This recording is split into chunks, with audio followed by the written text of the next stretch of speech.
সতর্ক করেছেন জনপ্রিয় ইসলামী বক্তা Maulana doctor Mizanur Rahman. Breaking news. Dhanmondi ৩২ নম্বরে শেখ মুজিবুর রহমানের বাড়িতে বুধবার রাত থেকে ভাঙচুর চালাচ্ছেন বিক্ষুব্ধ ছাত্রনেতা।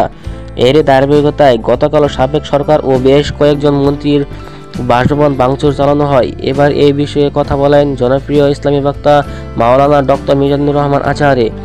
শুক্রবার ৭ ফেব্রুয়ারি নিজের ভেরিফাইড ফেসবুক পেজে এই সংক্রান্ত এক পোস্ট দিয়েছেন মিজানুর রহমান আজহারি। পোস্টে তিনি লেখেন, মোবাক্রেসি দেশকে অস্থিতিশীল অবস্থায় নিয়ে যেতে পারে, এখানে থেমে যাওয়া উচিত। একই সঙ্গে বৈষম্যবিরোধী ছাত্র আন্দোলনের আহ্বায়ক হাসান আবদুল্লাহ ও যুব ক্রীড়া মন্ত্রণালয়ের উপদেষ্টা আসিফ মাহমুদ লেখেন। এর আগে যুব ক্রীড়া মন্ত্রণালয়ের উপদেষ্টা আসিফ মাহমুদ ফেসবুক এক পোস্টে লেখেন, খুনি হাসিনার বাংলাদেশ বিরোধী গণঅভ্যুত্থান বিরোধী বক্তব্য যেই গণক্ষোভের জন্ম দিয়েছে তারই বহিঃপ্রকাশ ঘটেছে ৩২ নম্বরে।